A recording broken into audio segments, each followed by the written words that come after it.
Mas Ferry, halo. Halo Mas. Ya nanti dimulai pas dibuka aja Mas yang di YouTube Mas. Oh, oke Mas. Nah, biar gak hening gitu.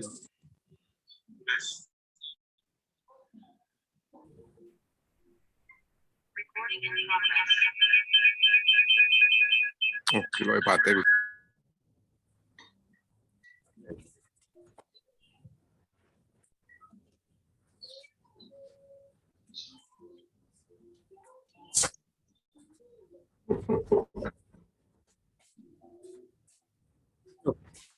Sorry, salah.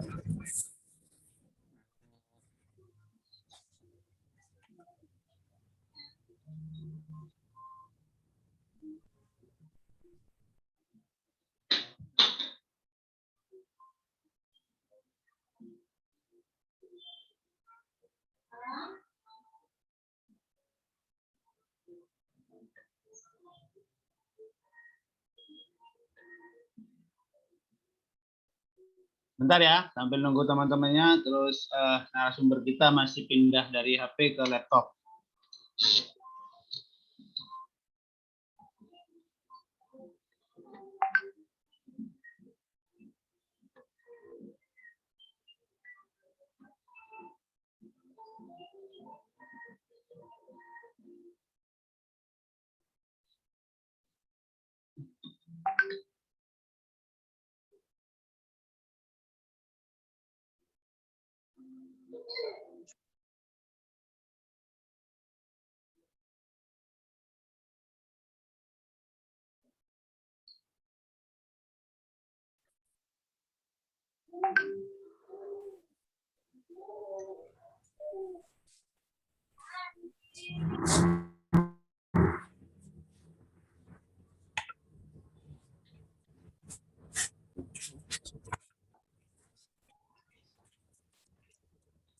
Ya sarapan. Ya, Pak. Sarapan tenggang Mas. Oh, tenggang ya. Sudah keras suaranya itu, Pak. Mantap. Oh, malah keluar suara. Nah, kalau keluar.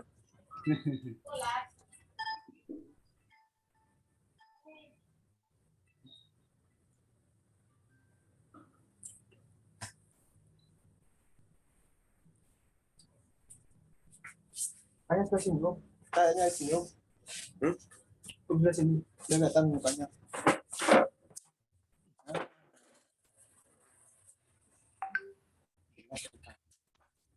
Sip.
Halo, Assalamualaikum Pak Saibah. Wah, ini ikut juga itu, Pak.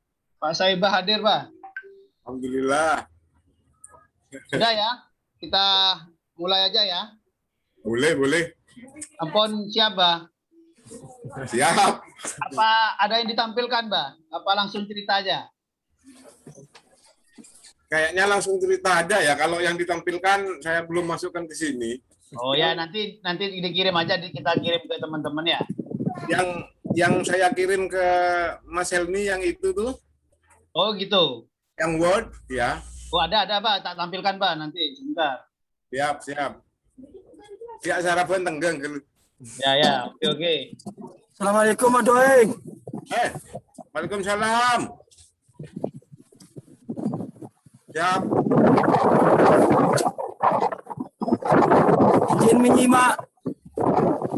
Izin menyimak. Siap. Lanjutkan, Pak Tuhan. Engki.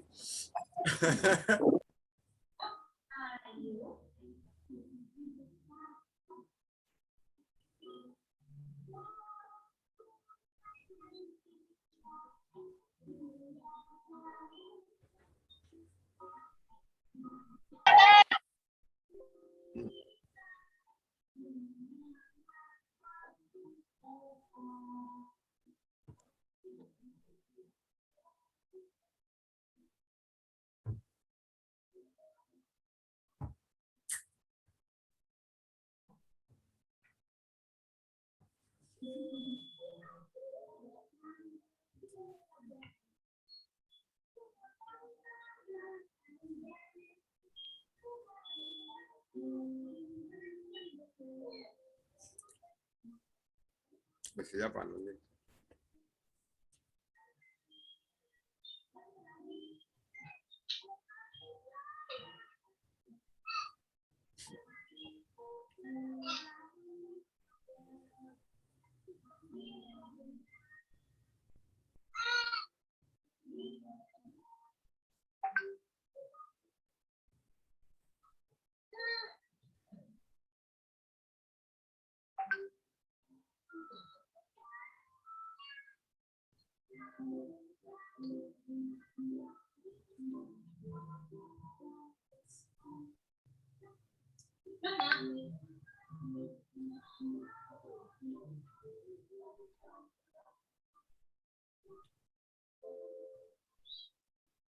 Sebentar, masih saya cari filenya, Pak. Maksudnya masih dibuka ini. Bentar. Oh, siap. Mana dulu, Pak? Ini ada adat istiadat. Kalau tidak salah, yang pertama itu tentang apa ya? Tentang perempuan apa? Perempuan Tentang Madura. Yang pertama. Ya. Makin, Mas, makin.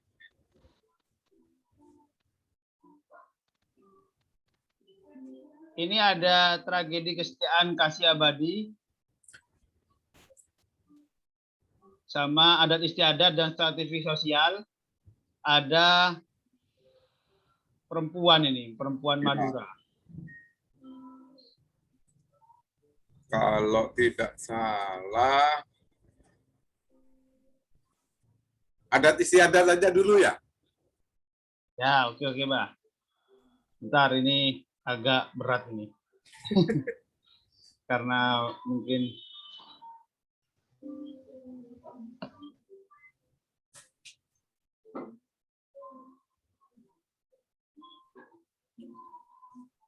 ini berkaitan dengan carok, Mas.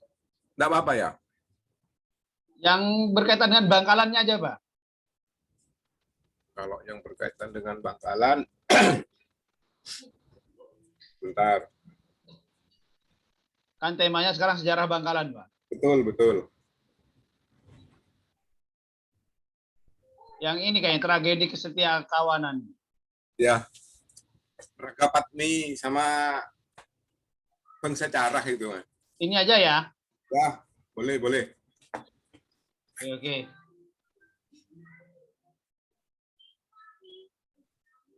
Baik, kita mulai aja, Pak ya. Assalamualaikum warahmatullahi wabarakatuh. Waalaikumsalam. Waalaikumsalam warahmatullahi wabarakatuh. Yang saya hormati narasumber kita, tamu agung kita, Bapak Hidrocin Sabarudin atau biasa dipanggil Badoing ya.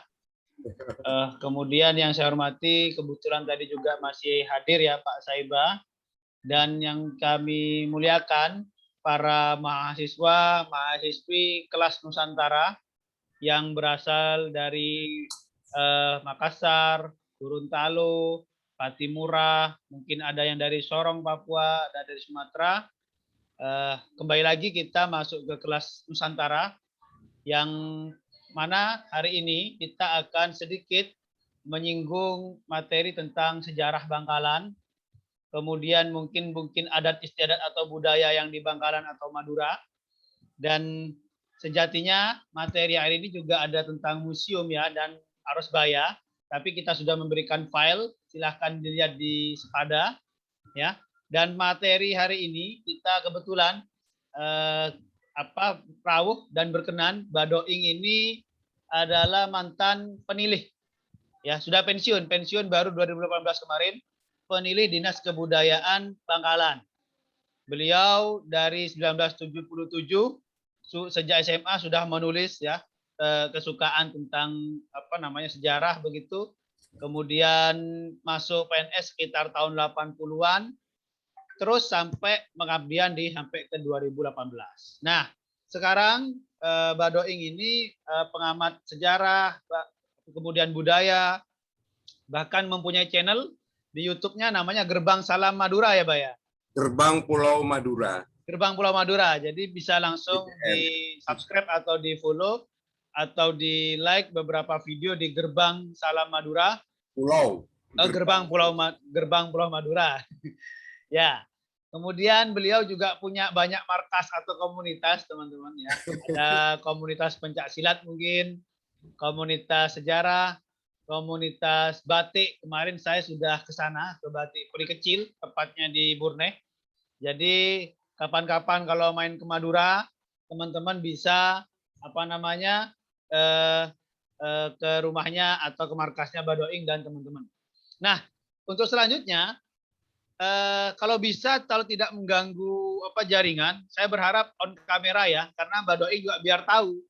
Anak ini, Mbak, ini anak-anak bukan anak UTM. Jadi anak-anak seluruh Nusantara yang ikut mendaftar di program namanya pertukaran mahasiswa. Ya. Ada yang semester 3 sampai semester 8.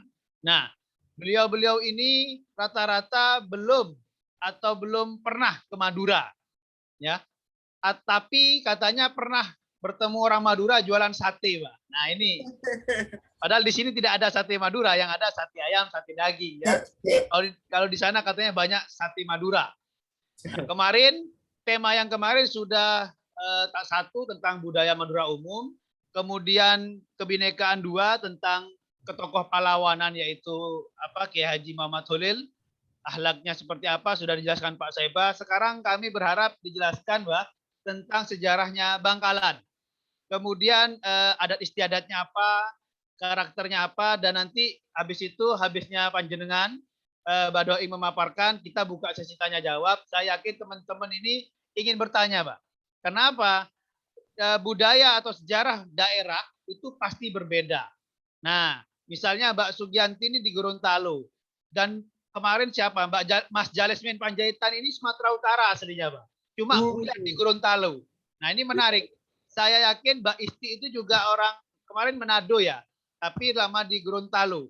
Jadi bisa jadi bapak ibunya juga bukan asal sana, tapi sekarang menetap di mana.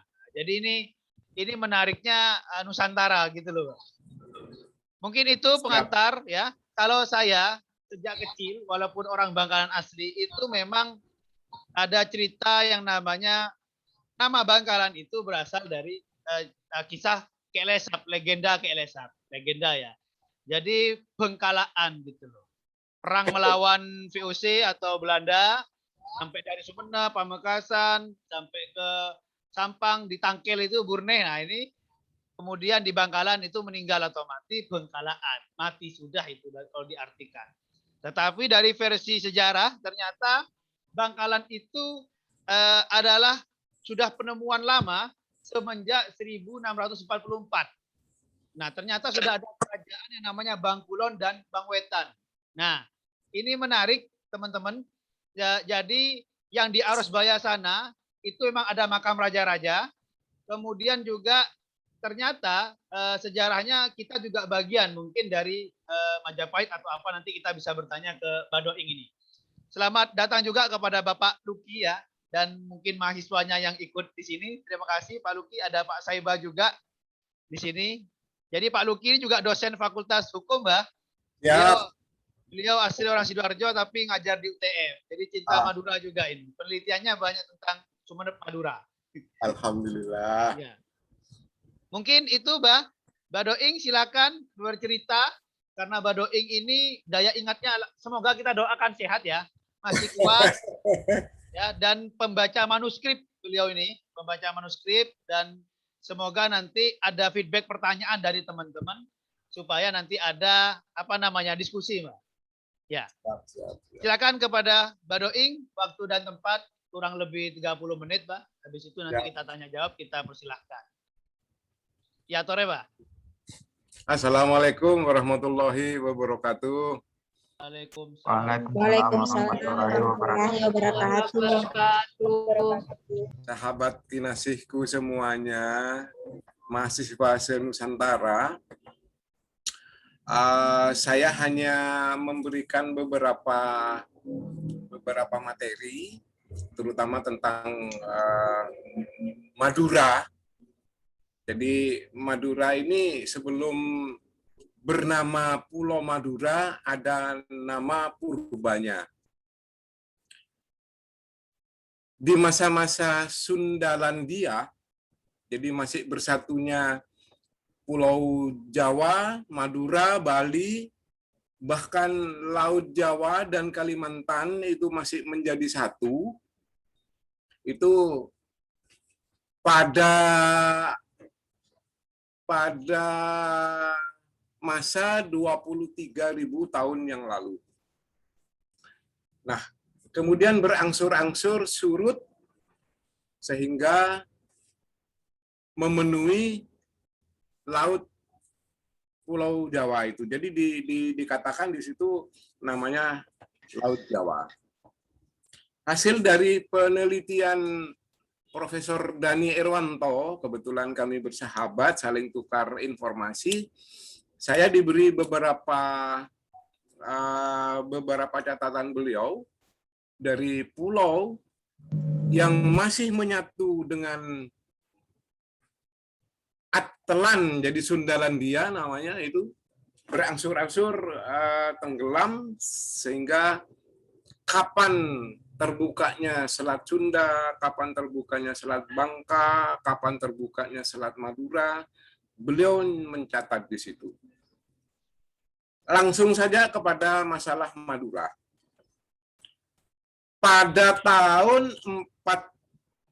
444 Masehi, itu Pulau Nusa Barung, kemudian Nusa Kambangan, itu terpisah dari Madura, dari Pulau Jawa. Menyusul berikutnya adalah Pulau Madura. Nama purba Pulau Madura itu adalah Hantara, atau bahasa Jawa dikenal dengan Hantoro. Nah, dari situlah mulai ada kehidupan di Madura itu dengan nama Hantara itu. Kemudian pada abad 9, dari masa Medang Kamulan itu masuk ke Madura. Salah satu di antaranya adalah Bendorogung. Jadi di Medang Kamulan itu di kerajaan Giling Wesi ada namanya raja yang bernama Hyang Tunggal. Kalau mengingat nama Hyang Tunggal berarti sama dengan Tuhan atau Allah. Sehingga menurut saya memang ada masa kejadian di situ itu ada. Kalau menarik di kilas balik hampir sama dengan ceritanya Ibunda Nabi Isa. Jadi Ibunda Maria. Beliau bermimpi makan bulan, kemudian hamil, jadi tanpa suami. Sehingga marahlah ayahanda beliau, Hyang Tunggal itu marahlah.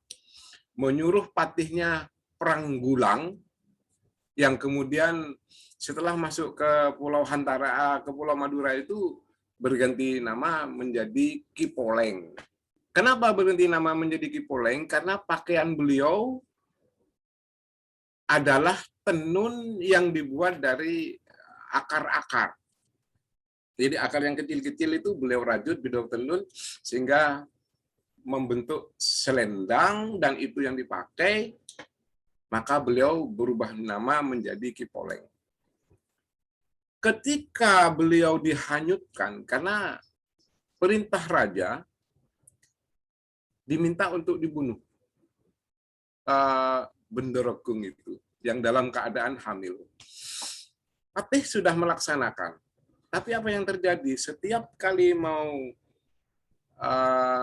mengayunkan pedangnya, pedang itu terpental berkali-kali, sehingga beliau berinisiatif untuk membuat rakit. Dibuatlah rakit, kemudian dihanyutkan. Singkat cerita, beliau sampai di pinggiran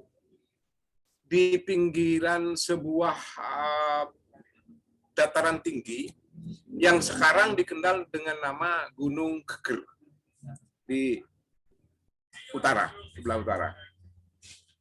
Di sana beliau melahirkan yang namanya Raden Segoro. Jadi Raden Segoro itu kalau di cerita yang lain itu lahir di laut, tidak, sebetulnya tidak lahir di laut. Beliau sudah nyampe di Gunung Geger, lahir di situ. Nah, masa-masa seperti itu, yang namanya Ki Pranggulang atau Ki Poleng ini kategorinya memang orang sakti. Kalau beliau dipanggil, itu sebutlah namaku, kemudian injaklah bumi 3 kali, aku akan datang. Katanya di naskah itu begitu. Suatu saat, beliau Bendorogung itu melakukan apa yang diminta oleh Ki Poleng itu. Hanya menginjakkan kaki 3 kali. Ki Poleng datanglah. Dia menanyakan, saya begini, konsultasi sifatnya. Pada usia 5 sampai 6 tahun, beliau hijrah dari Gunung Geger ini ke tepian pantai yang namanya Nepa, yang ada di, kalau sekarang sudah beda kabupaten. Kalau di Geger itu Kabupaten Bangkalan, Nepa ini masuk wilayah Kabupaten Sampang. Di pesisir itu. Dikenal juga dengan nama Hutan Nepa.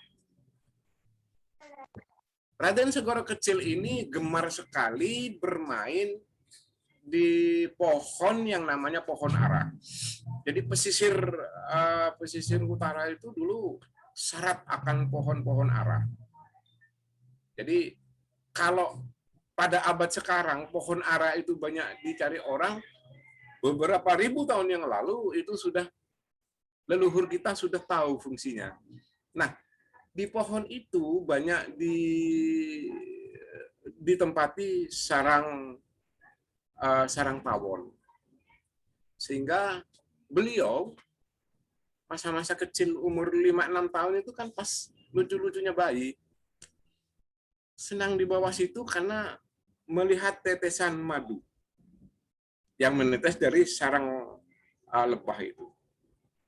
Beliau hanya tinggal mengadahkan mulut. Masuklah. Jadi itulah. Di sana beliau hidup dibuat di dalam sebuah gubuk. Apabila pagi menjelang seperti sekarang, jam-jam 10 sekarang, beliau sering bermain-main dengan 2 ekor ular naga laut itu. 2 ekor. Jadi ya bermain. Sang ibu kan merasa khawatir. Dipanggillah lagi Ki Poleng itu dengan menginjakkan kaki 3 kali. Datanglah. Ada apa putri? Gitu seandainya dia. Itu Raden Segoro itu kok senangnya bermain dengan ular. Ularnya bukan ular kecil, ularnya ular besar. Apakah itu yang dinamakan naga ular, ular naga?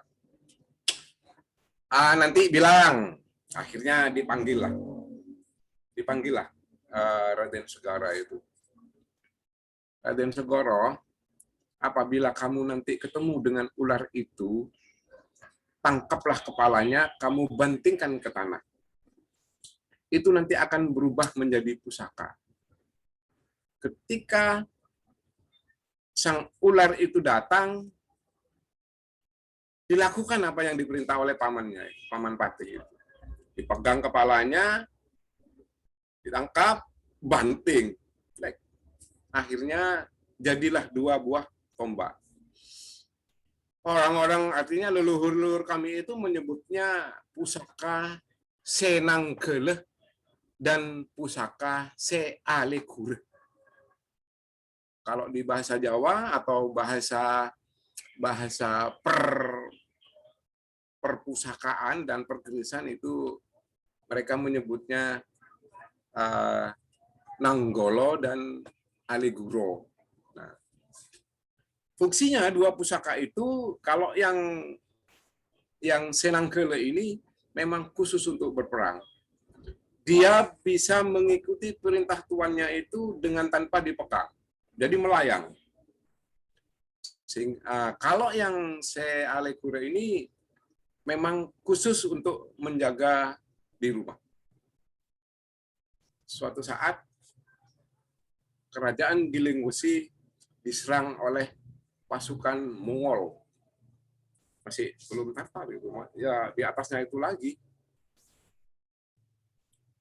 Karena dia mendengar seorang pemuda yang sakti mandraguna, dipanggillah, kemudian didatangkan ke keraton. Apa yang terjadi? Kemenangan diraih oleh Raja Gilingwesi yang bernama Hyang Tunggal. Nah, kemudian ditanya, dari mana kamu? Artinya masih ditutupi karena dia tidak berangkat dengan ibunya, dia berangkat sendiri. Ketika ditanya siapa nama ayahmu, siapa nama ibumu, pamit. Ya Raja, saya akan pulang ke seberang pulau. Nah, mulai dari itu, pulau yang namanya Hantoro itu beralih nama menjadi Maduara. Orang Madura memang lebih senang kalau konsonan kata itu tidak ribet. Jadi kalau menyebutnya Maduara itu seolah-olah lidah itu agak selengkak. Selengkak itu agak ribet. Sehingga dikenallah nama Madura. Madura itu adalah sebetulnya kepanjangannya dari madu yang ada di ara-ara atau pohon ara-ara. Orang Madura menyebutnya pohon ara-ara ini jenis bukol. Bukol atau apel yang kecil itu. Yang sekarang lagi banyak viral kalau pohon ara itu berfungsi ini dan lain sebagainya. Nah, sejak abad 9 yang namanya Hantara itu berubah menjadi Madura. Dan itu dikenal sampai sekarang. Masa-masa selanjutnya, kalau di Madura, itu abad 9 sudah ada kehidupan. Maksudnya orang berbudaya dan lain sebagainya itu sudah ada. Bangkulon, jadi Madura itu oleh kerajaan di Jawa dulu dibagi menjadi 2 bagian. Bangkulon dan Bangwetan. Kalau Bangwetan itu hanya Sumenep saja. Menilik dari prasasti tentang Arya Wiraraja, ketika beliau ada tragedi antara Jayakatwang dan Kertanegara, sehingga dimenangkan oleh Kertanegara. Arya Wiraraja dalam salah satu tulisan disamakan dengan dinohaken. Dinohaken itu disingkirkan karena dianggap akan membahayakan Panjalu dan Tumapel gitu. Sehingga dia diberi daerah atau wilayah di Bangwetan. Bangwetan itu hanya Sumenep saja. Jadi Pamekasan, kemudian Sampang dan Bangkalan ini masuk wilayah Bangwetan. Kami dan teman-teman itu memikir, kenapa kok hanya Sumenep aja, sedangkan Pamekasan, Sampang, dan Bangkalan ini masuk Bangwetan. Berarti masa-masa itu, jadi masa-masa abad 9 sampai abad 15-14, itu jadi hilang. Sejarah yang ada di Bangkulon ini sempat hilang. Hilang kira-kira antara 4 sampai 500 tahun. Sebagai bukti lainnya apa? Ketika masa abad 10, di mana kekuasaan di Jawa masih Raja Airlangga, beliau membagi dua wilayah itu antara Ujung Galuh dan Panjalu atau Kediri.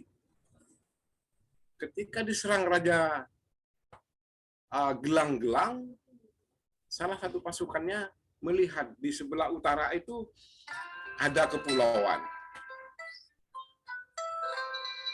Jadi ada kepulauan yang akhirnya di Indonesia itu ada kepulauan. Jadi sebagian dari kerajaan, artinya pasukan Airlangga itu melarikan diri ke arah sekarang ini namanya Modung.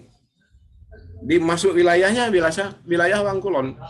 Jadi abad 10-11 itu sudah ada interaksi kebudayaan di daerah Modung. Mereka tentara itu membawa patung yang namanya Harihara. Patung Harihara itu ada 3. Yang pertama ada di Museum Nasional. Kemudian yang kedua ada di Goa Selomangleng di Kediri. Yang ketiga ada di Mencai, jadi di Patengteng, masuk desa Patengteng, kampungnya Kampung Mencai. Dulu kami sempat mengantar para peneliti yang dari Arkeologi Pusat itu memprediksi patung tersebut adalah patung Siwa Trimurti. Ternyata karena kepala ke atas itu sudah tidak ada, tangan, lengan tidak ada keduanya.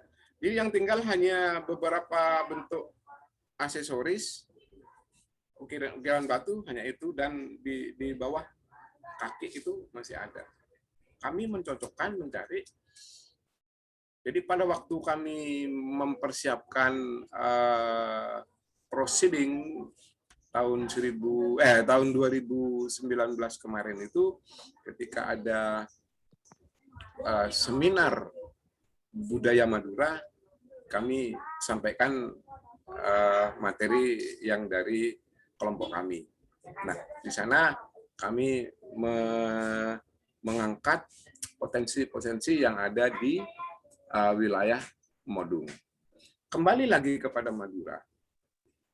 Ketika terjadi gejolak di Jawa antara menantu, jadi Raden Wijaya dengan Kertanegara, maunya Raden Wijaya ini dihukum pancung. Tapi apa kata Arya Wiraja? Arya Wiraja mohon untuk tidak dibunuh, diasingkan aja, beri dia daerah kekuasaan, maksudnya suruh buka daerah. Akhirnya berkonsultasilah Raja Wijaya itu kepada Arya Wiraraja akhirnya diminta untuk membuka daerah tarik. Saya akan bantu dengan pasukan-pasukan yang ada di Madura. Jadi mohon maaf, tanpa ada pasukan dari Madura, Majapahit tidak akan berdiri. Itu kajian kami. Berkembanglah kemudian, sehingga sampai menjelang kepada Kertabumi. Prabu Kertabumi, kalau menurut orang Madura, beliau adalah Prabu Brawijaya kelima. Dari Prabu Brawijaya kelima ini banyak putra-putrinya. Kalau tidak salah 117 orang. Putra yang nomor 5 atau 7 itu salah satu ada yang bernama Arya Peteng. Kemudian dikenal dengan nama Aryo Lembu Peteng. Beda dengan Lembu Peteng yang ada di Jawa yang dikenal dengan Bondan Kejawen, itu beda. Sama-sama Lembu Peteng. Berarti menurut saya, Lembu Peteng itu adalah semacam gelar di saat itu. Kakak-kakaknya ada di daerah Sumatera. Lanjut cerita, punya putra yang bernama Aryo Damar. Dari Aryo Damar dan Lembu Peteng ini bersatulah darah itu kepada Demang Pelakaran. Jadi yang sama-sama darah Majapahit itu sebetulnya adalah Demang Pelakaran yang makamnya ada di Arosbaya. Kemudian Demang Pelakaran ini berputra, salah satu di antaranya adalah Pragolbo. Pragolbo ini, nah di sini yang saya ya karena saat itu terus terang saya hanya punya satu literatur karya dari Kanjeng Senal Fata itu, di mana di sana disebutkan saat itu beliau masih belum menjadi Muslim. Ternyata berbeda. Setelah saya masuk di kantor kebudayaan, di Dinas Pendidikan dan Kebudayaan, saat itu bernama Depdikbud, saya telusuri lagi silsilah-silsilah itu. Jadi tahun 77 saya sempat menulis Legenda Rakyat. SMA kelas 2 saat itu. Legenda Rakyat saya tulis di situ Makam Agung Islam Onggu. Panitianya adalah Balai Pustaka Pusat. Sehingga dikirimlah karya-karya itu. Saya alhamdulillah dan teman-teman dari Banyuwangi, dari Malang, dari Pacitan, 5 orang saat itu. Yang satunya lupa, yang 2-nya lupa. Masuk ke Jakarta, ternyata lolos, dicetak. Kan naskah menjadi hak milik panitia. Jadi tidak bisa apa-apa. Merasa berdosa ini. Jadi setiap ada postingan tentang Makam Agung Islam Onggu, kalau itu masih tetap berkutat di seputar itu, mesti saya iringi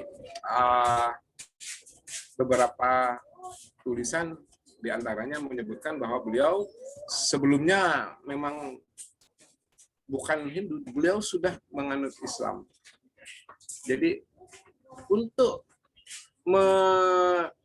menerapkan ajaran Islam itu beliau setuju untuk di lingkungan keraton lebih dulu. Mengangguknya itu hanya itu. Kepada para tamu. Jadi bukan mengakui Islam, bukan. Beliau sudah menerapkan ajaran Islam. Tapi beliau berkeinginan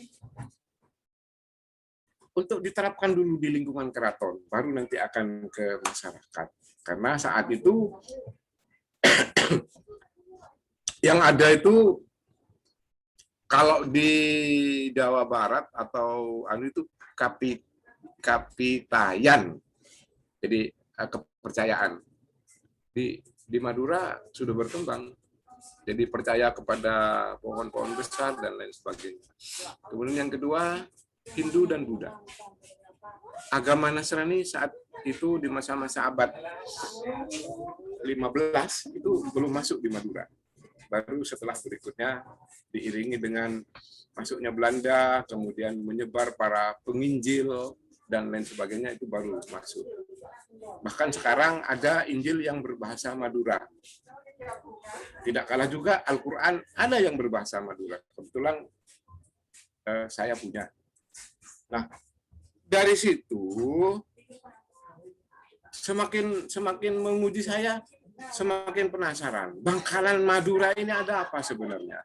Kenapa kok sampai seperti ini dan kenapa kok sampai hilang? Dan sampai sekarang itu saya masih belum menemukan. Hilangnya masa 400 atau 500 tahun itu di Madura Barat. Sehingga dari Demang Pelakaran ini salah satu berputra Pragolbo, kemudian Pragolbo ini berputra Raden Pratanu. Raden Pratanu ini disebut dengan Panembahan Lemah Dur. Beliau adalah menantu Jaka Tingkir. Jadi masa-masa itu adalah masa-masa pajak. Itu di masa abad pertengahan abad 15 mau ke abad 16. Kemudian Raden Pratanu atau Panembahan Lemah Dur ini punya anak yang bernama Raden Prasena. Raden Prasena ini yang menjadi rebutan untuk diambil anak angkat oleh Sultan Agung. Raden Prasena, putra Raden Koro ini menjadi rebutan. Sehingga beliau diberi gelar bernama Cakraningrat. Nah, kemudian Cakraningrat I ini berputra 3 orang. Beliau kawin dengan banyak, tidak hanya Syarifah Ambali saja. Untuk jelasnya nanti bisa saya kirim ke Mas Helmi silsilah itu. Sehingga sampai kepada Raden Undakan, Pangeran Cakraningrat II ini punya anak bernama Cakraningrat III, Cakraningrat IV. Cakraningrat IV ini berputra Cakraningrat V. Cakraningrat V ini berputra, nantinya bukan menjadi Cakraningrat ke-7, cucunya yang menjadi Cakraningrat ke-6. Baru dikembalikan tahta itu kepada pamannya, ke Cakraningrat. Nah, ada beberapa buku dan lain sebagainya, itu mungkin nanti yang bisa akan saya sampaikan kepada Mas Helmi. Tentang kesetiaan seorang itu antara lain tentang di keraton ya. Jadi lingkungan di keraton seperti itu. Nah, salah satu di antaranya ada namanya kisah yang melegenda dan itu terjadi adalah Ragapatni dan Bangsacara. Ragapatni dan Bangsacara. Mungkin itu bisa ditampilkan Mas Helmi. Ragapatni dan Bangsacara.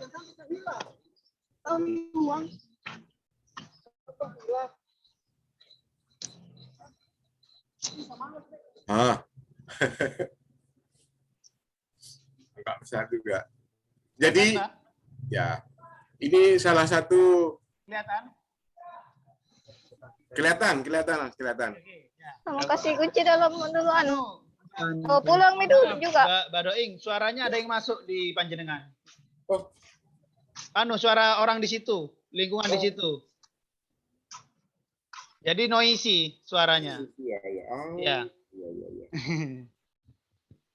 Nah, kebetulan masih di lingkungan.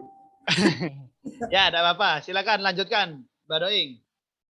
Di dalam tulisan ini, jadi saya intinya aja ya.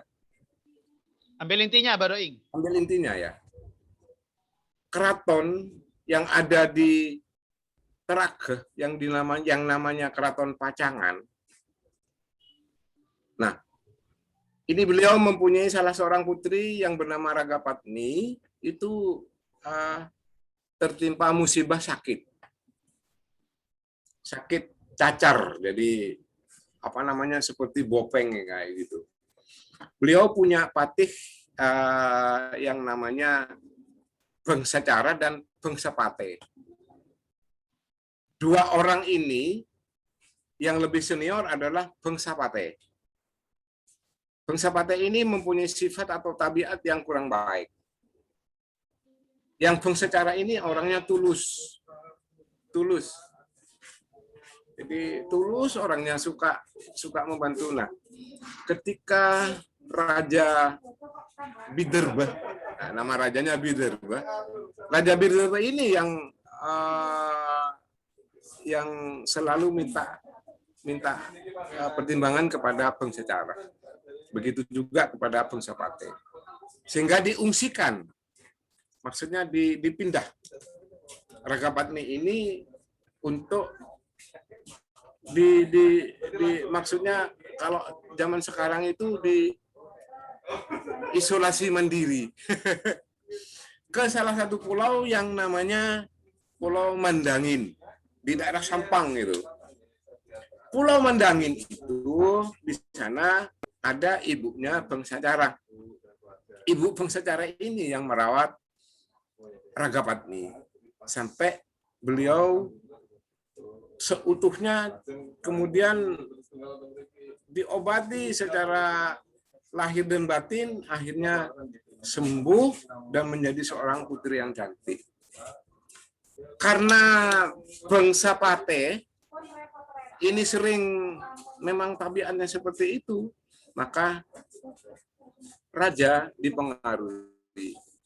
Akhirnya melapor, ternyata Bangsacara dan Ragapatni di sana itu tidak mau dipisahkan. Bukankah ini ya namanya hal-hal yang negatif yang dihembuskan kepada sang raja mengiyakan aja. Di dalam kisah itu dikatakan Bangsacara itu diminta untuk berburu kijang karena di daerah Mandangin itu dikenal memang hutan untuk pemeliharaan kijang. Akhir cerita, karena setianya, jadi Bangsacara ini dengan cara licik dibunuh oleh Bangsapate. Bangsacara dan Ragapatni ini punya 2 ekor anjing yang setia. Jadi kemana-mana dia selalu mengikuti tuannya. Anjing ini yang menuntun Ragapatni menemui mayat Bangsacara yang saat itu badannya tertembus keris. Dipeluklah. Jadi beliau sama-sama meninggal akhirnya. Padahal maksudnya Bangsapate ini memberikan semacam alternatif yang jelek kepada raja untuk memang dengan sengaja menyingkirkan Ragapatni. Kesetiaan seorang wanita Madura yang perlu kita contoh seperti Ragapatni itu. Saya kira itu Mas Helmi yang bisa saya sampaikan untuk sementara ini, untuk memberi kesempatan banyak pertanyaan kepada teman-teman mahasiswa yang di tempat lain. Silakan, terima kasih sebelumnya. Billahi taufiq wal hidayah. Assalamualaikum warahmatullahi wabarakatuh. Waalaikumsalam warahmatullahi wabarakatuh. Waalaikumsalam warahmatullahi wabarakatuh. Ya. Waalaikumsalam warahmatullahi wabarakatuh. Ya, terima kasih Mbak Doing. Itu memang Mbak Doing meringkas ya. Jadi memang agak loncat ya. Tapi intinya Mbak Doing ingin menjelaskan sejarah bahasa Madura tadi. Ternyata dari madu ara. Ara itu pohon apa tadi, Mbak? Pohon ara, sama seperti bukol. Nah, pohon ara nanti dicari itu. Jadi karena Raden Segoro suka main di situ ada madu, namanya Madura. Nah, kemudian kita bisa menangkap dari Badoing tadi bahwa dari sejarah Bangkalan itu bagian dari Bangkulon atau Madura Barat. Ya, kalau yang Sumeneb tadi Bang Wetan ya, Arya Wiraraja. Bangkulon itu akhirnya bertahta raja yang pertama siapa tadi, Pak? Yang di mana? Yang pertama, raja pertama Bangkalan. Oh, tidak ada raja. Setelah dari Raden Segoro ini hilang. Hilang sampai berapa tahun itu ya? Jadi baru pada Demang Pelakaran ini. Ya, kalau yang Cakraningrat 1 itu apakah raja, Pak? Ya, Cakraningrat 1 itu bukan cucu, cicit. Jadi mulai dari Demang Pelakaran, kemudian Pragalba, Pratanu, Raden Koro, baru jadi generasi kelima. Kelima itu disebutnya ya, karena kalau yang kita ke Arosbaya itu, Pak, itu kan ada silsilah raja-raja Bangkalan. Ya. Itu memang keturunan dari Brawijaya V ya. Betul, betul. Ya. Nah, jadi teman-teman kalau memang nanti ke Bangkalan memang harus ke makam Ratu Aib II atau Arosbaya dan kemudian mungkin ke museum. Nah, itu sekelumit cerita dari Badoing ya, itu masih ada di kepala berarti ceritanya ya, saking mungkin dari dulu baca kemudian dan sebagainya. Mbak, sebelum masuk ke diskusi mungkin teman-teman harus paham dan tahu tadi sejarahnya sudah, adat istiadat Bangkalan, Mbak. Ya. Itu seperti apa, Pak? Adat istiadat yang ada di Bangkalan. Mungkin bisa diceritakan sebentar, Pak. Memang Madura ini saya mengistilahkan bukan suku. Mohon maaf. Saya lebih cenderung kepada bangsa. Jadi bangsa Madura. Bangsa Madura mempunyai budaya yang luhur sekali. Mulai dari persiapan orang mau kawin. Persiapan orang mau melahirkan, punya anak, persiapan jadi calon ibu di mana masih mengandung janin yang usia 7 bulan, itu ada upacara adat namanya tengkeben atau pelet beteng. Kemudian ada upacara yang lain, manten masuk, kemudian menerima. Nah, di masing-masing daerah itu macam-macam. Kalau ada mau hajatan atau manten, bertemu laki dan perempuan tidak semudah yang begitu aja. Sekarang ini sudah, artinya sudah bukan tidak meluhurkan, itu masih tetap berlaku. Di sebagian daerah itu ada, seperti di Labeng. Di Labeng itu mengenal namanya mantan masuk, mereka istilahkan dengan pencak ajeman. Jadi tuan rumah putri apabila mau menerima kemanten laki-laki itu masih bersilah dulu. Itu dikenal dengan nama pencak ajeman, mantan masuk pencak ajeman. Selain itu semacam rokat atau selamatan atau upacara rasa syukur. Ada upacara adat namanya rokat bumi, jadi sedekah bumi ya, bahasa Indonesia sedekah bumi. Ada namanya rokat tase atau sedekah laut. Ada namanya rokat somber, sedekah somber. Jadi bangsa Madura ini lebih banyak berbicara dengan rasa. Jadi kegiatan-kegiatan semacam itu kan kalau tidak disertai dengan rasa itu tidak akan pernah terlaksana. Kemudian kesenian-kesenian yang lainnya, mulai dari kesenian tari, kesenian sastra, kecung, jadi seperti mulai dari masyarakat awam di salah satu adegan atau panggung yang di Sandur, mungkin yang ada teman-teman yang lain mengenal Sandur, di sana syarat sekali akan seni dan budaya. Di sana ada kecung ya, kecung. Kemudian ada iringan gamelan. Yang sudah berkolaborasi dengan Islam seperti Hadrah, Sayyi dan lain-lainnya itu sudah berkolaborasi dengan Islam. Ada salah satu budaya di daerah Keker itu namanya Hong Bah Hong. Wah, itu lebih mendekati kepada masa-masa Hindu Buddha. Tapi lafal yang dilafalkan itu cuma sederhana sekali. Ada beberapa video nanti saya akan sampaikan ke Mas Helmi juga tentang Hong Bah Hong ini.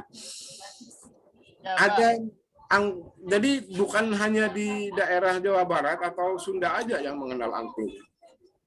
Di daerah Solo, Tampek Pocok, Tanjung Bumi, itu ada namanya kesenian tradisional namanya angklung topeng Tampek Pocok. Itu banyak yang tidak bisa saya sebutkan satu persatu. Sebelum diskusi, Siap. harus dijelaskan karakteristik masyarakat Bangkalan, Pak. Nah, Seperti apa, Pak, karakteristik biar teman-teman tahu, Pak? satu hal yang perlu diperhatikan. Bangsa Madura itu sudah mengenal filosofi Bupa, Bebu, Guru, Ratoh. Bupa ini bapak, Bebu ini ibu, Guru ini guru, Ratoh ini pemerintahan. Jadi kalau teman-teman itu ingin membuat orang Madura atau melihat dan kemudian ingin berbaik-baik, kemudian, nah itu yang pertama dekati dulu bapaknya, keluarga, jadi bapak dan ibu, kemudian dekati gurunya, baru kepada pemerintahan yang paling rendah adalah kepala desa. Hal itu yang terbawa sampai sekarang. Jadi orang Madura itu kalau dilarang sama bapak atau ibu atau guru, jangan lakukan. Itu insya Allah tidak akan dilakukan. Begitu juga apabila itu diperintahkan, segera itu akan dilakukan. Filosofi ini sudah mendarah daging kepada generasi-generasi sekarang, mengabdi kepada bapak, mengabdi kepada ibu, mengabdi kepada guru, mengabdi kepada pemerintah. Itu antara lainnya. Ya, Pak. Nah, itu beberapa ya. Silakan kita langsung buka diskusi tanya jawab aja sebelum duhur, karena sekarang jam 11, ini di Papua sudah jam 1, Pak. Di Gorontalo sudah jam 12. Ya. Silakan kepada teman-teman yang ingin bertanya, saya persilakan bisa memperkenalkan namanya, kemudian dari mana, supaya Mbak Doin juga tahu. Silakan.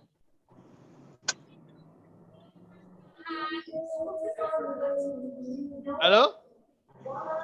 Ini apa, tertidur semua kah? Biasanya Mbak Sugianti mungkin. Sama Mas Jalesmen ini yang paling semangat ini. Silakan, kalau ada yang ditanyakan. Ya, baik Pak, terima kasih. Jadi saya izin bertanya, saya Sugianti dari Universitas Negeri Gorontalo. Ya, silakan ya, Pak, Mbak jadi Sugianti kan, dari Gorontalo. Sejarahnya Madura tadi kan, ya jadi sejarah Madura tadi kan dari nama Madu Ara, Pak. Terus Pak, pertanyaan saya, kenapa Pak Madura itu terkenal dengan pemasok garam nasional, Pak? Apakah ada filosofi garam tersendiri bagi masyarakat Madura? Kemudian apakah garam itu merupakan sumber penghasilan masyarakat Madura sejak dari zaman kerajaan lalu, Pak? Terima kasih. Oke, baik. Ada pertanyaan, Mbak, karena memang kalau di luar itu Madura singkatannya madu tanah garam, pulau garam atau pulau yang penuh dengan garam. Ini ada kaitannya, Pak, tentang garam. Nah, ini silakan Mbak Doing. Terima kasih Bu. Bu Sugianti dari Gorontalo, Bu ya. Masih mahasiswa, Bah, bukan ibu-ibu, Bah. Oh, Adik. Alhamdulillah, subhanallah ya. Kita ketahui bersama, mulai di masa kerajaan, tapi garam Madura itu baru mulai dibenahi setelah masa-masa abad 16 ketika zaman masa kolonial. Sebetulnya sebelum itu sudah mulai dikenal, memang Madura adalah petani garam. Karena apa? Memungkinkan daerah-daerah pesisir, cuma pesisir tertentu, sampai di daerah Kuanyar atau Bangkalan itu garam itu tidak baik kualitasnya. Baru mulai dari daerah Sumeneb, Pamekasan, Sampang itu memang jempolan hasilnya. Terus terang, satu, dilihat dari siklus iklim di daerah timur, jadi Bangwetan kalau boleh saya katakan, itu lebih cenderung iklim tropisnya tinggi. Jadi musim panasnya lebih banyak dibanding dengan musim penghujan. Beda dengan Bangkulon. Jadi mulai dari Sampang sampai ke Bangkalan, ini perubahan iklimnya berbeda banget. Di daerah Sampang, Pamekasan, Sampang dan Bangkalan cenderung untuk iklimnya lebih banyak hujan. Sehingga banyak sawah-sawah itu dijadikan sawah pada hujan. Itu kalau sepanjang pengamatan saya. Jadi berkembangnya sehingga, tapi kalau sekarang repot juga ya. Padahal stok garam di Madura itu insya Allah bisa untuk memenuhi kebutuhan di Indonesia. Tapi kenapa kembali lagi kok masih mengimpor garam ya? Ini kadang-kadang yang ya nggak masuk nalar saya. Tadi kalau tidak salah yang menanyakan apa tentang Madura, madu arah ya? Kalau madu arah, pohon arah itu kalau di Madura banyak tumbuh di pesisir pantai. Mungkin di tempat lain tidak hanya di pantai. Di daerah pegunungan itu mungkin ada arah. Pohon arah itu berduri. Kayunya biasanya dipakai untuk pasak. Kapal-kapal atau perahu-perahu kayu yang dipakai itu. Ciri-cirinya pohon arah itu kalau yang di Madura seperti itu. Berduri, buahnya seperti apel. Kalau sudah matang agak asam juga rasanya. Madura menyebutnya itu pohon arah itu sama dengan bukol. Begitu yang bisa saya sampaikan. Ya, Pak Doing. Ya. Begitu Pak Sugianti ya tentang garam tadi ya. Yang lainnya mungkin ada yang bertanya.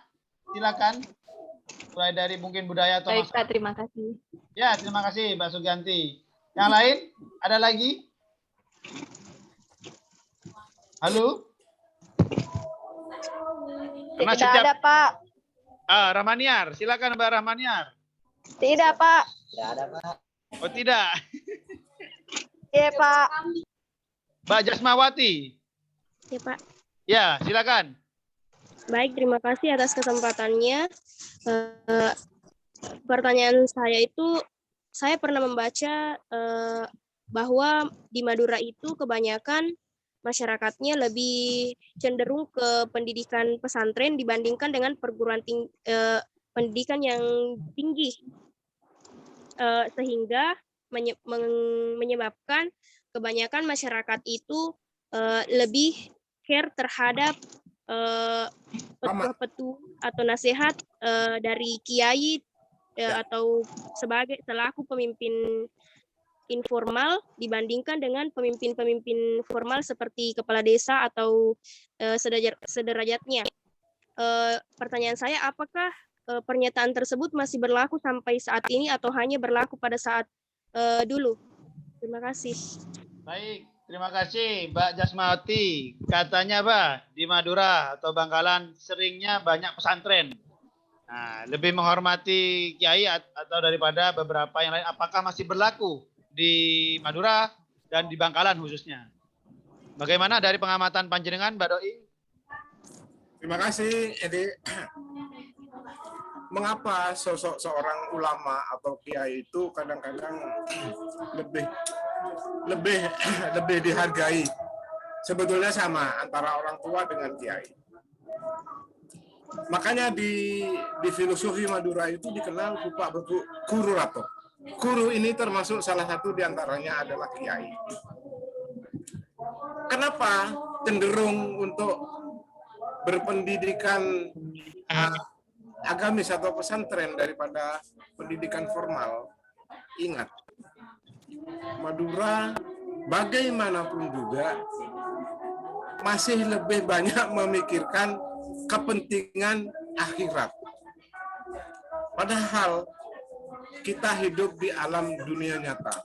Semestinya itu sama-sama kita lakukan. Kalau saya dulu, pagi jam 6, jam 7 sampai jam 12, SD, sekolah di SD. Siang dituntut untuk sekolah di madrasah.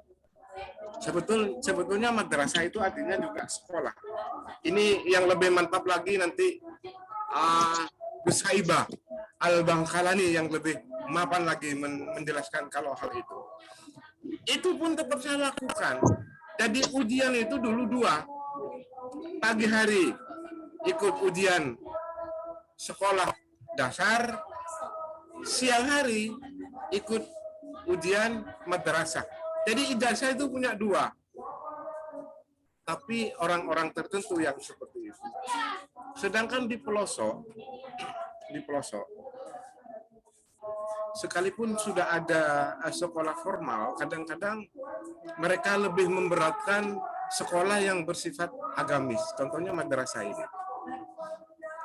Akhirnya sekarang sama-sama membuka, ada yang siang, ada yang pagi. Tidak iya. Tidak iya. Jadi sama-sama pendidikan. Masyarakat Madura cenderung untuk kultur agamisnya memang kuat. Itu kenapa lebih banyak, artinya lebih memberatkan kepada pendidikan yang berdasar agama dari pendidikan formal yang ada sekarang ini. Itu yang bisa saya sampaikan. Selebihnya mungkin Mas Saibah. Ya, mungkin Pak Saibah bisa ikut berpendapat, Pak Saibah, kenapa orang Madura lebih banyak pendidikan pesantren daripada sekolah formal. Nah, kan Pak Saibah ini kan lulusan pesantren, buka pesantren juga tidak meninggalkan sekolah formalnya. Silakan Pak Saibah, mungkin sedikit berpendapat, Pak Saibah. Terima kasih.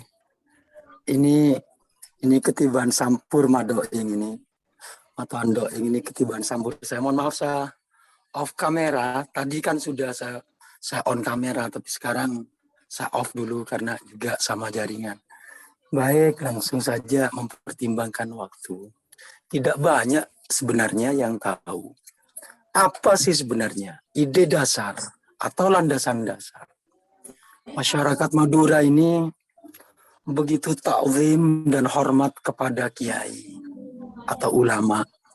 Bahkan kalau melihat strata sosial, Mas Luki juga ada di forum ini ya.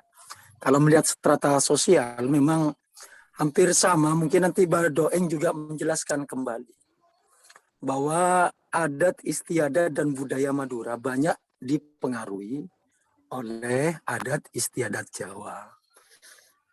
Dalam hal ini saya tidak mengatakan bahwa di Madura itu ada sistem kasta, tidak. Saya tidak mengatakan ada sistem kasta. Sistem kasta itu adalah di masa lalu, terutama pada zaman Mojopahit dan seterusnya.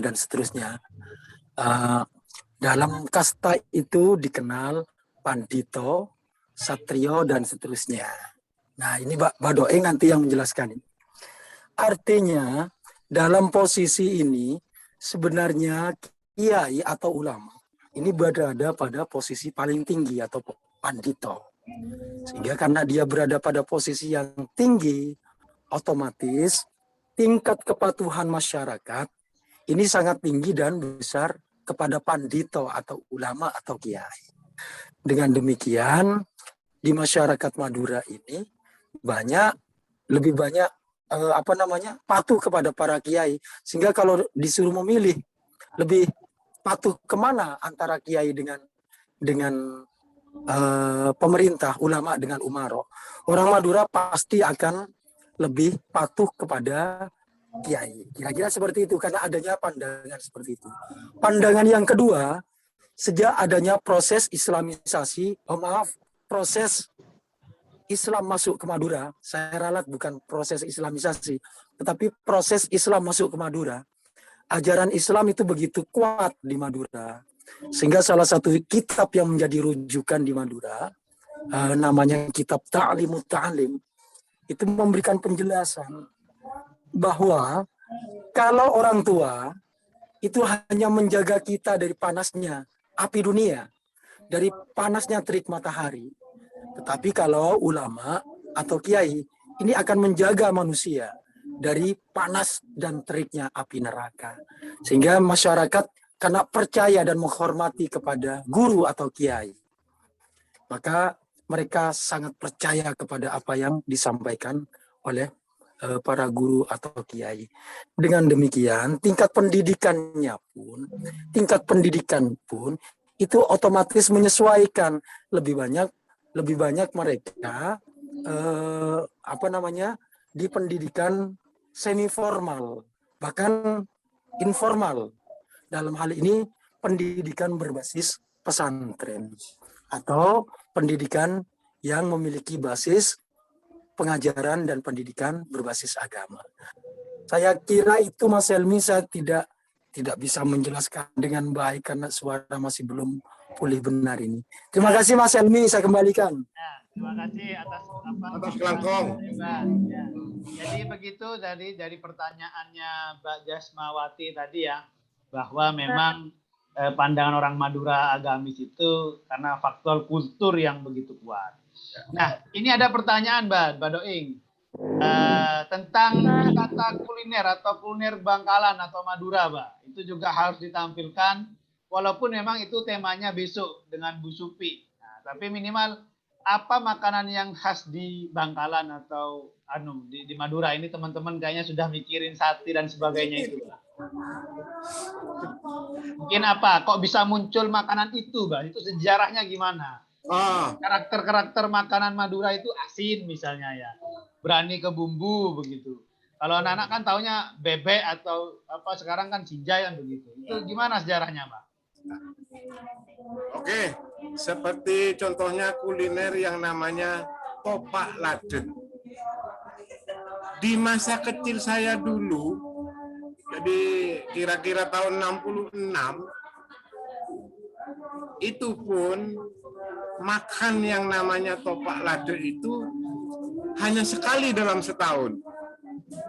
Ketika pas hari raya, Telasen. Jadi kuliner namanya topak lade itu memang spesial. Dahulu itu sebetulnya makanan yang disajikan kepada raja-raja. Jadi katakanlah mungkin kaum elit ya dulu, kaum priayi. Hanya itu yang bisa makan. Karena apa? Saat itu masyarakat di bawah artinya belum bisa membeli daging. Wah, itu kan makanan yang super. Tahun 66, jadi saya umur 6 tahun, makan daging, makan ayam, itu kalau ada orang yang menghantar doa. Katanya orang Jawa rebe, katanya orang Madura yang rebe itu. Apa? Ngirim dungo. Itu karena Mbak Putri dulu bagian bagian yang mendoakan kalau ada orang punya hajat seperti itu. Itu pun jadi kalau makanan kuliner yang di Bangkalan yang ciri khasnya memang topak lade itu masa-masa seperti dulu tidak segampang sekarang. Sekarang malah yang membikinnya yang agak bingung. Artinya sehari-hari mungkin sekarang sudah sulit. Tapi jangan lupa di IKM itu sepertinya menu utamanya memang itu. Setiap hari di Bangkalan sekarang itu ada. Di IKM Suramadu yang sisi sebelah itu tempat Taman Budaya IKM gitu, ada tulisannya, itu tersedia di sana sampai sore hari mungkin.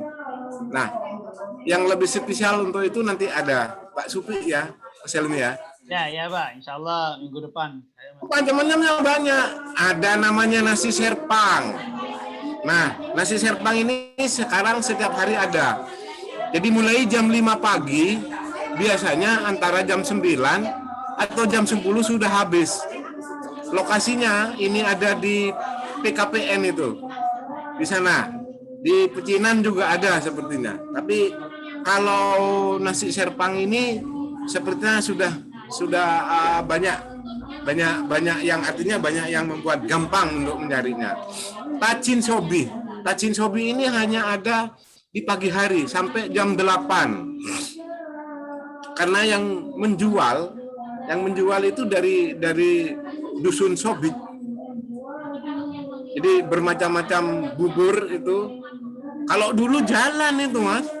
Jadi sebelum subuh itu sudah jalan beliau itu yang mau ke Bangkalan itu. Sekarang sudah ada, dimudahkan dengan transportasi. Mbok-mbok itu naik mobil ke Bangkalan, kadang di pasar. Kalau dulu pasar masih ada di Ratu Ebu, standby-nya di sana. Kadang di Pecinan itu mesti ada. Itu Tacin Sobi. Saya kira itu.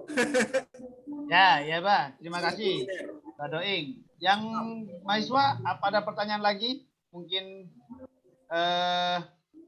ada yang bertanya sebelum ke Pak Saiba lagi. Ini Pak Saiba ini memancing terus, Pak. Katanya Pak Saiba, coba budaya remoh itu mohon dijelaskan karena ada filosofi dan maksud dan tujuannya, Pak. Remoh itu apa? Itu biar teman-teman juga tahu. Remoh. Budaya remoh, Pak. Nah, budaya remoh,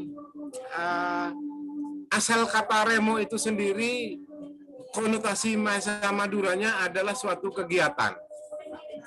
Jadi, kalau orang Madura bilang, bakal ande remoh, bakal punya hajat. Remoh itu sendiri sebetulnya arti katanya adalah hajatan atau niat akan mengadakan kegiatan. Budaya remong dikenal di masyarakat Madura ini dijadikan media pemersatu. Di dalam remoh itu sendiri itu macam-macam. Ada remoh nyelamati badan dibi. Jadi kalau ada undangannya unik seperti kartu nama. Seperti kartu nama undangannya. Di situ ditulis menyelamati badan sendiri hari Rebo Pahing. Tanggal bukan penanggalan umum, itu mesti diikutkan. Penanggalan umum itu ditaruh di bawahnya. Di paling atas itu tanggal bulan yang berlaku bahasa Madura sekarang. Misalnya tanggal petok rasol gitu. Nah, di dalam remo kalau tujuannya hanya sekedar menyelamati badan sendiri, itu mesti ada hiburannya. Sekarang karena sudah modernisasi, tabuan atau dengan iringan itu sudah berkurang. Sekarang cukup salon. Salon didengarkan lagu-lagu atau iring-iringan gending seperti itu. Itu lebih simpelnya. Alhamdulillah, di dalam kumpulan orang-orang yang mengadakan remo ini kebanyakan mereka oleh orang-orang itu dibilang kaum belater. Kaum belater ini sebetulnya kelompok masyarakat yang menghargai tata kerama. Itu mereka tata keramanya luar biasa. Jadi kalau mau bicara kadang nggak langsung enggak gitu. Mekek debu. Nah, biasanya seperti itu. Mesti diawali seperti itu. Mekek debu kadin toba, mekek debu kan. Kaum belater ini sekelompok orang yang amat sangat menghargai tata kerama, budaya dan seni. Nah, kemudian ada semacam pentas musiknya yang mereka sebut sandur. Ada yang bilang sandur ini kepanjangan dari sandiwara Madura. Mereka berkonotasi seperti itu. Tapi tujuannya tentang sandur itu di masa-masa sebelumnya di Madura itu tidak pernah ada kelompok sandur yang asli wanita. Mereka mesti menunjuk atau membuat tokoh laki-laki yang menjadi perempuan. Jadi laki-laki yang berperan seperti perempuan, ngecung dan lain sebagainya seperti bersuara perempuan. Seperti itu kalau masalah tentang remo Mas Elmi. Iya, terima kasih. Itu juga salah satu yang menarik ya, dan mungkin tidak sama di daerah lain. Iya, iya. Ini sudah 11.21, luar biasa kita 1 jam setengah ya ternyata. Ada lagi mungkin teman-teman? Mbak Andi Ainul Aftani dari tadi kayaknya nyatet terus ini. Andi ini bangsawan, Mbak, kalau di Makassar ya, Mbak Andi ya. Betul tidak? Halo, Mbak Andi. Andi Ainul Aftani. Orang Makassar ya? Ini kalau di Makassar kayaknya bangsawan ini, Andi. Andi Malarangeng. Setara dengan Raden Panji atau Raden Aryo. Ya. Halo, Mbak Andi. Ada yang ditanyakan mungkin? Dari tadi saya lihat nyatet terus ini kayaknya. Kayaknya nyatet apa ngerjakan tugas? Oke, ini kayaknya sudah Pak Luki mungkin pengen nanya karena ini orang Jawa tapi sudah lama di Madura ini. Ini juga banyak tentang Madura. Mungkin Mas Luki, halo? Ya, ya. Ya, mungkin ada yang tertarik. Ini karena Pak Luki ini Mbak, dosen asli Sidoarjo, tapi sudah masuk dari 2015. Penelitiannya juga banyak tentang Sumeneb malah, tentang nelayan. Siap. Silakan Mas Luki. Ya. Terima kasih Pak Elmi atas waktunya. Bukan saya juga sedang di jalan juga. Mohon maaf nggak bisa on cam. Ini saya itu tertarik.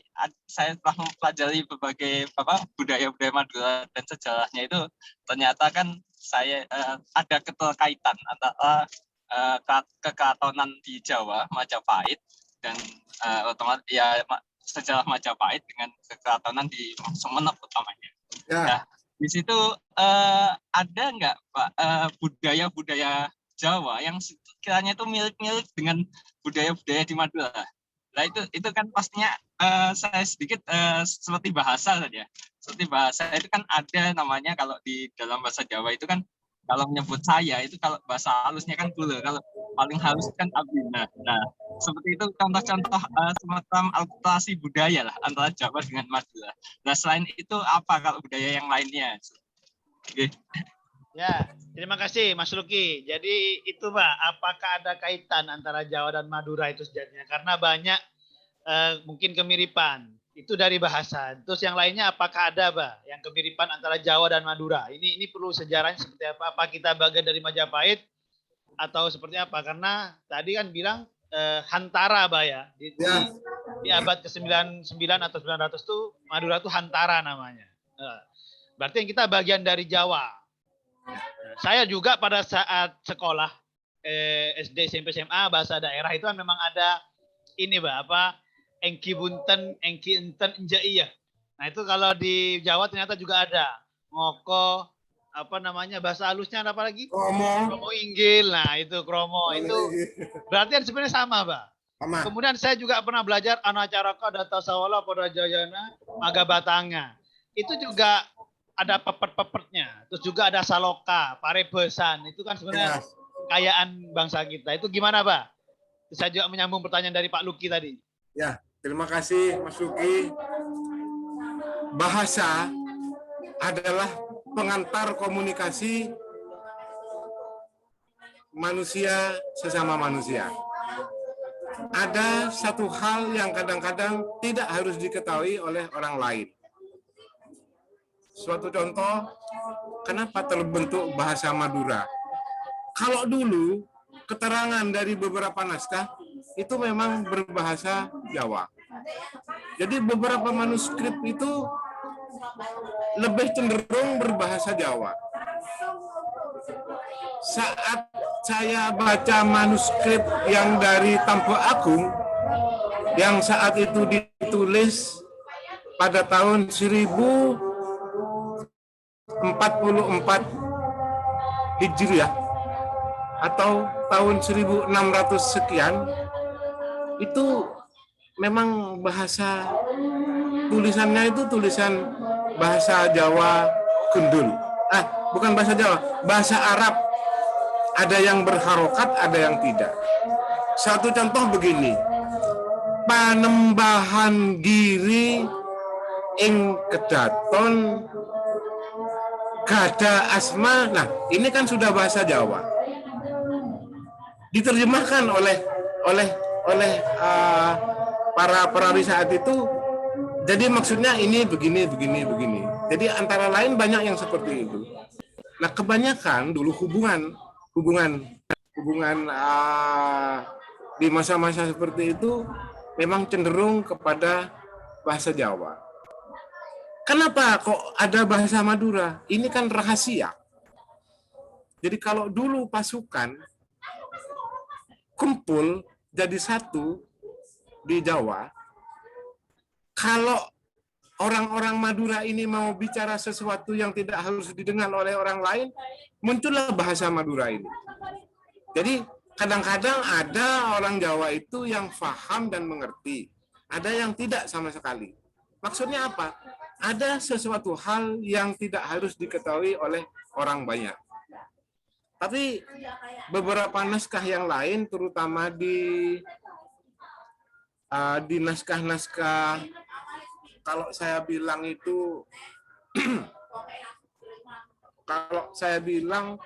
itu mamacah. Mamacah itu bahasa Indonesianya apa ya? Membaca. Jadi ada sinom, ada dendang gulo, nah itu kebanyakan memang bahasa Jawa. Sehingga itu ada tokang teges atau ditegaskan. Maksudnya seandainya di kalimat itu diberi garis tebal. Ada memang buku seperti di daerah timur atau Bangwetan itu berbahasanya bahasa Madura sudah. Di Bangkalan masih ada bercampur. Jadi dari beberapa manuskrip yang saya baca, campuran bahasa Jawa dan bahasa Madura. Itu yang saya temui. Ya, Pak. Nah, selain bahasa, Pak, budaya lain yang mungkin bermiripan dengan Jawa.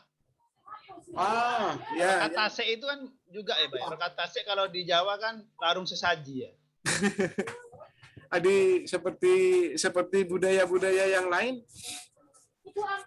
yang maksudnya yang mirip, artinya mirip, bahkan mungkin itu adalah mengadopsi dari Jawa, ya mungkin karena contoh lainnya yang masa-masa keraton dulu. Masa-masa keraton itu masih ada, dan iringan gamelannya pun masih iringan gamelan Jawa. Contoh seperti misalnya ada tamu dari luar keraton Madura mau Bangkalan, mau sowan ke keraton, itu disediai, artinya dihibur dengan gending-gendingan Jawa. Dan masih ada, Mas, notasi gending-gending Jawa itu yang juga masih dikembangkan oleh teman-teman yang dari seniman-seniman yang di Bangkalan itu. Itu kalau tentang asimilasi ya. Jadi di Jawa itu masuk ke Madura, entah lagi mungkin di Jawa itu mereka bisa menerima tidak ya budaya yang dibawa oleh Madura. Suatu contoh, panglima perang di masa Mataram adalah Raden Praseno, Cakraningrat pertama. Beliau adalah pelatih jemparing, pelatih memanah. Jadi rupanya di sana berkembang. Masa itu hilang sekian puluh tahun. Baru muncul kira-kira tahun 2019 ini sudah mulai bermunculan lagi jemparingan itu. Itu salah satu di antaranya. Terima kasih, Pak. Ini memang kalau dikasih semua nanti malah ini ya nggak masuk. Jadi itulah beberapa. Tadi Pak Saibah suruh bilang karapan sapi nanti ada, Pak, jangan sekarang. Jadi kalau dikasih sekarang semua nanti anak-anak bingung ya. Sementara ini kita skupnya Bangkalan dulu ya, supaya tidak terlalu melebar jauh ya. Nah, teman-teman, mungkin sudah cukup ya, waktu kita sudah sangat cukup. Dan mungkin terakhir, Bah, sebagai kata-kata penutup panjenengan untuk adik-adik kita ini, mungkin barang ada karakter atau filosofi yang baik dari Bangkalan atau sejarah Bangkalan yang bisa diberikan kepada teman-teman dan mungkin bisa diterapkan untuk dirinya, karena bagian dari hasanah kenusantaraan kita, silakan diungkapkan. Dan pesan mungkin apa, Mbak, untuk teman-teman ini, karena kita tidak bertemu secara langsung, Mbak. Jadi ya, tapi saya juga berharap suatu saat dari teman-teman ini ada yang main ke Madura. Atau juga bisa jadi ada yang dapat jodoh orang Madura, biar main ke Madura. Atau orang Madura juga dapat jodoh orang-orang luar. Jadi semakin indah begitu. Karena saya sendiri istrinya kan orang Jawa, Pak, Jombang. Jadi akulturasi budayanya menarik juga gitu. Pak Luki sama-sama orang Jawa tapi beda lokasi. Pak Saibah itu juga istrinya orang Jawa, Pak. Jadi apa, Pak? Silakan statement terakhir. Pesan dan pesan dan mungkin filosofi yang sangat baik di Bangkalan itu apa yang mungkin bisa dijadikan pesan bagi anak-anak muda sekarang khususnya dari teman-teman ini, Mbak. Silakan, Mbak. Terima kasih adik-adikku yang saya cintai. Sebetulnya hati orang-orang Madura ini adalah hati yang paling lembut. Kenapa saya bilang begitu? Orang-orang Madura banyak berbicara dengan rasa. Kalau dicubit sakit, dia tidak akan mencubit. Jangan takut datang ke Madura. Kami berharap dengan serendah-rendahnya, silakan datang ke Madura. Madura sekarang tidak seperti Madura dahulu. Madura sekarang Madura yang ramah lingkungan, ramah dan lain sebagainya. Kami bersahabat. Jadi kebiasaan-kebiasaan orang Madura itu kalau sudah kenal dengan orang di luar Madura itu melebihi saudara. Semisal ada masalah, kalian duduk, saya yang akan maju. Itu kebiasaan yang sampai sekarang dilakukan oleh orang-orang Madura. Kalau sudah baik dengan orang Madura, seperti lazimnya biasa, di tempat-tempat lain pun juga begitu. Kita punya pagar, artinya punya keluarga, punya anak, punya istri. Jangan sampai kita itu melangkahi pagar, melompati pagar. Artinya menggoda istrinya orang lain. Ini yang paling pantang katanya. Kalau orang Sumatera bilang itu pantang. Ini yang paling pantang. Saya kira di tempat lain pun sama seperti itu. Apalagi di daerah Madura. Itu yang paling tidak disukai. Bahkan kalau ada orang yang cenderung seperti itu memang dijauhi. Karena ini banyak risiko dan banyak mengandung ancaman-ancaman dan lain sebagainya.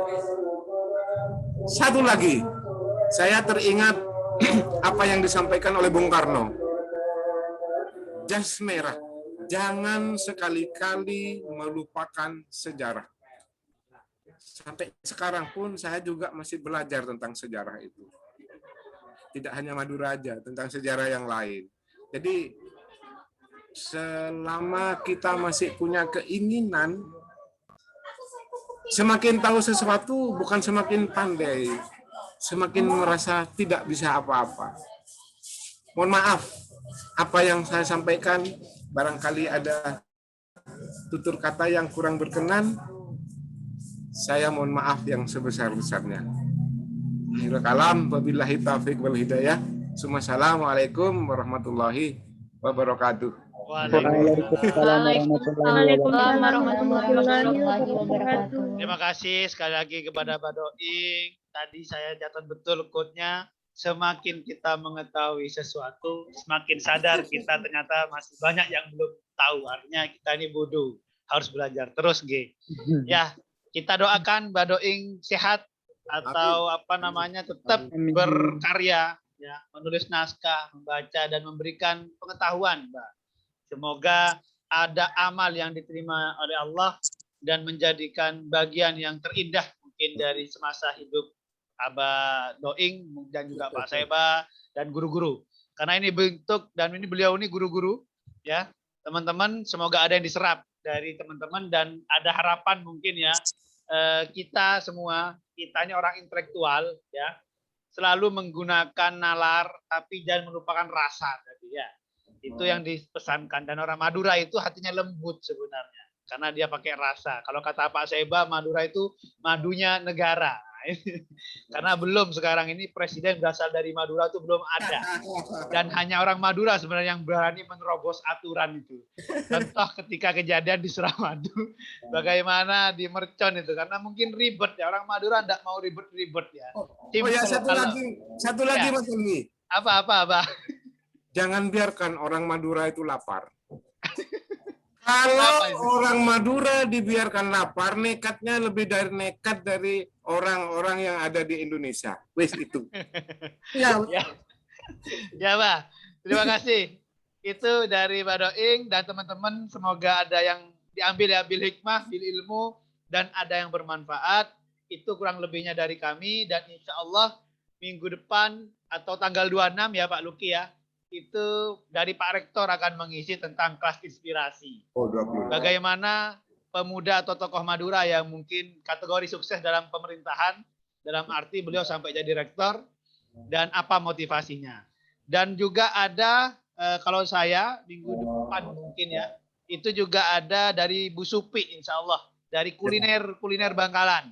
Ya. Cin Sobih tadi dan sebagainya, ya walaupun nggak bisa mencicipi datang langsung ke sini, makanya dengar ceritanya dulu sudah ngiler kan begitu ya. Seperti itu, dan nanti kita ada refleksi dan selanjutnya.